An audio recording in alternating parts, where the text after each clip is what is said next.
अस्सलामुअलैकुम, आप देख रहे हैं निज़ाम टीवी। मैं हूं सबात नान। शेयर करते हैं एक अहम खबर। जद्दा में साबिक रुकन कौमी असम्बली चौधरी आबिद रजा कोटला के एजाज में पुरतकल्लुफ तकरीब, पाकिस्तानी कम्युनिटी की भरपूर शिरकत। सऊदी अरब के शहर जद्दा में गुजरात से ताल्लुक रखने वाले साबिक रुकन कौमी असम्बली चौधरी आबिद रजा कोटला के एजाज में एक पुरतकल्लुफ तकरीब का इनेकाद किया गया।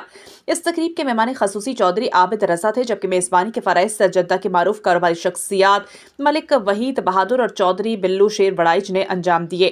तकरीब में पाकिस्तानी कम्युनिटी, समाजी और सियासी शख्सियात, सहाफ़ी बरादरी ने बड़ी तादाद में शिरकत की। तकरीब का आगाज अहमद फवाद सवाती की तलावत कुरान पाक से हुआ। मेज़बान चौधरी बिल्लू शेर वड़ाइच ने तमाम मेहमानों को खुशामदीद कहते हुए मेहमान खसूसी का तारुफ पेश किया और हल्का इंतखाब के लिए इनकी खिदमात को खराज तहसीन पेश किया।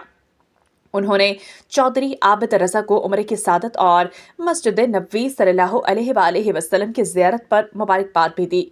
मेहमान खसूसी चौधरी आबिद रजा कोटला ने अपने खिताब में कहा कि आप लोगों ने मुझे जो इज्जत दी है, अल्लाह ताला इस इज्जत और मोहब्बत के रिश्ते को हमेशा कायम रखे।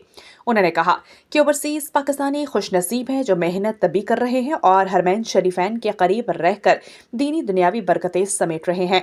उन्होंने पाकिस्तान की मौजूदा सियासी सूरत हाल पर गुफ्तगू करते हुए कहा कि असल मसला अवामी वोट की बेतौकीरी है, जो मुल्क के करोड़ों आवाम की तौहीन के मुतरादिफ है।